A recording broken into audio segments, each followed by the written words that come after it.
In this tutorial, we're going to be working with theme the controls.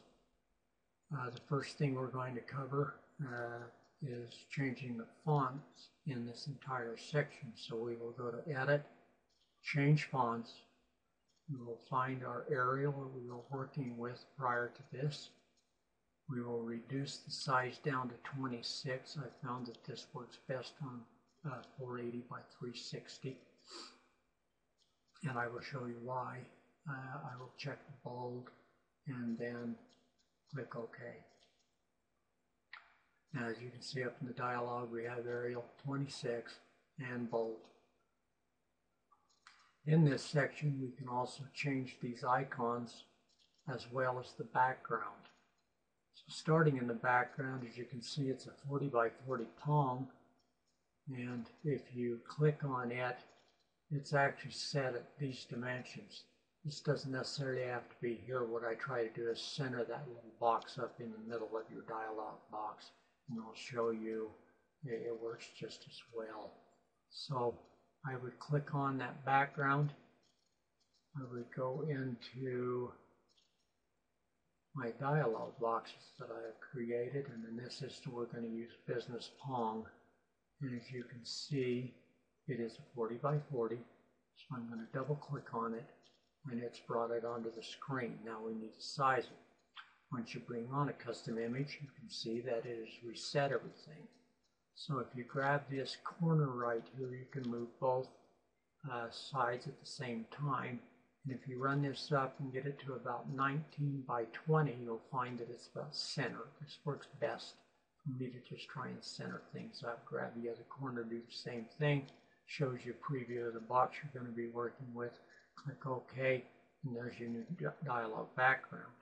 Now at the same time, while you're in images, you want to go to the background in the menu, click on that, go back in, select your Business Pong, drop it back on again, and then set the dimensions as well. Now you can also type in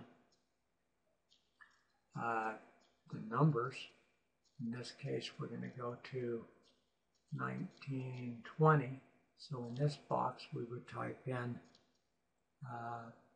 19.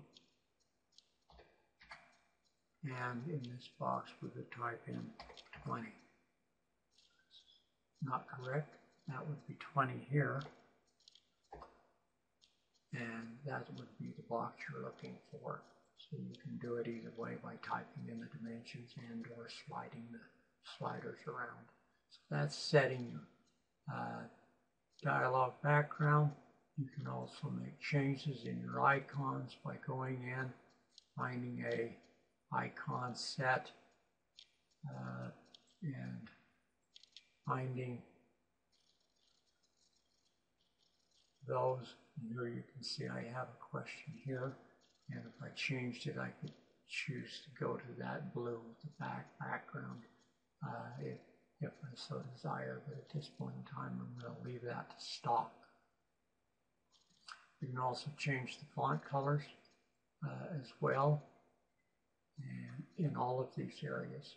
Now quickly we're going to move to the buttons. I'm going to go to the normal. It's a 60 by 72 Pong button.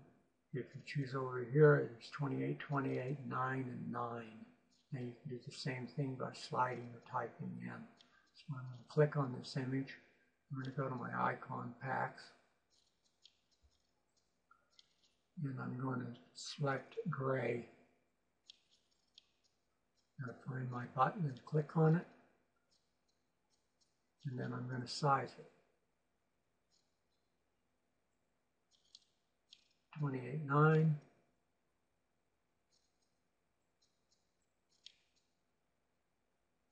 And 28.9. And there's the top button that I want. I'm going to go to the highlight. I'm going to step back out of here, and I'm going to go to my blue, and I'm going to select this active button right here to use.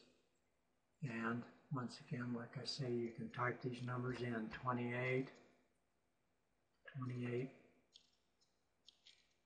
9, and 9, and get that change as well.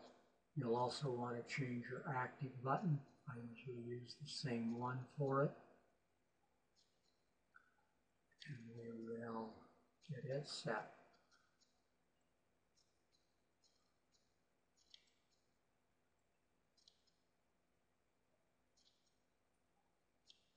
And that will cover your buttons. You can also work with your fonts as well.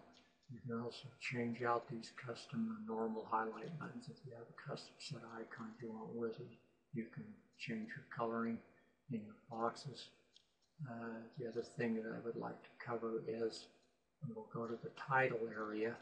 And what I usually do is go to the color box in the picker, and I use the same background as the dialog box, and that makes that change as well.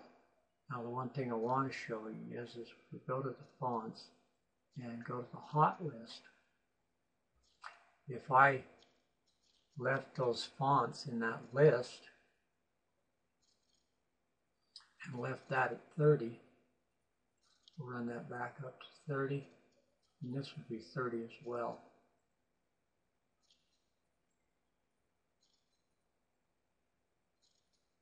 My computer would catch up with my clicking, would be in better shape here.